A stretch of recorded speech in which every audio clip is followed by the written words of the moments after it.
Oh, hello. Yes. Suddenly dark.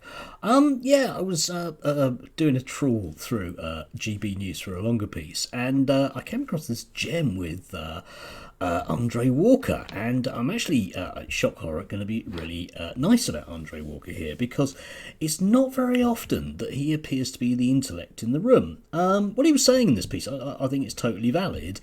However, the juxtaposition of what he's saying with the guests brings about a certain level of humour. Anyway, watch this and we'll deconstruct it.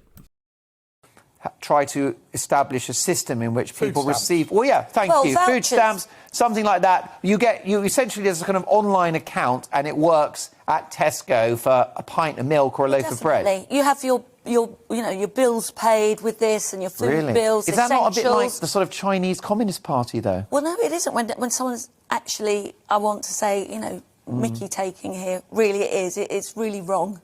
And we all work very hard and pay our taxes. What, for this? Yeah. It's not right, and I think we'd all agree with that, I'm But sure. what about this thing that you said quite disparagingly, which I actually suspect is a serious problem right across the board? It's this too famous to get a job. Now, when Elton John said that the problem that he has in life is that there is an outcome of him wanting to play music which makes him a global superstar. What he likes is the music, but actually he's quite a private guy, even though he's flamboyant when he plays Elton John, if you like. Yeah. One of the problems is when you are famous for having no talent, like in Geordie Shore, you can't monetise the fame when you leave the show, right? So very often these reality TV stars have no value, and so when they can't get a job in Tesco's because people keep bothering them for being famous, then they can't actually get a job in the entertainment industry because they don't have any talent. And I think that is actually something that the TV companies that benefit from these people need to remember, because there are plenty of people who are rendered unemployable because of this. And I just think it just talks to the fact that we have so much television now which is just exploiting the stupidity of idiots.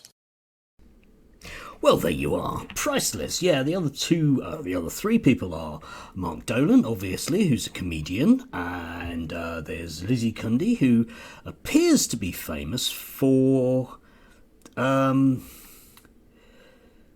married a footballer, I think, as far as I can make out. The other one, who you may well not recognise, but is the interesting one, and I did like her little smiley smile, because, gosh, when we're talking about people with no talent and yet magically seem to be able to be landing on their feet just absolutely fine, we end up with Emily Hewitson. And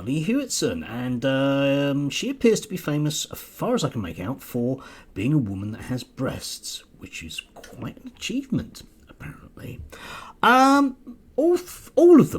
All of them are on TV because they can be guaranteed to come out with the right opinion, barring any real talent, rather, barring a bra size, as far as I can make out. Maybe not in Andre Walker's case, granted. But that's about it. So it's astounding that in this particular exchange about somebody who's milking the system because they're famous, it's Andre Walker that stands out head and shoulders above the other. And a final word about Emily. Yeah, she's got links to Turning Point UK. I'm sure she has a very bright future ahead of her. Guaranteed to say the right thing, easy on the eye. She's coming back. We'll see a lot more of her. I think she's got a space lined up in a right-wing think tank. Probably. But anyway, there you go. A perfect situation where Andre Walker is the intellectual in the room. Astounding.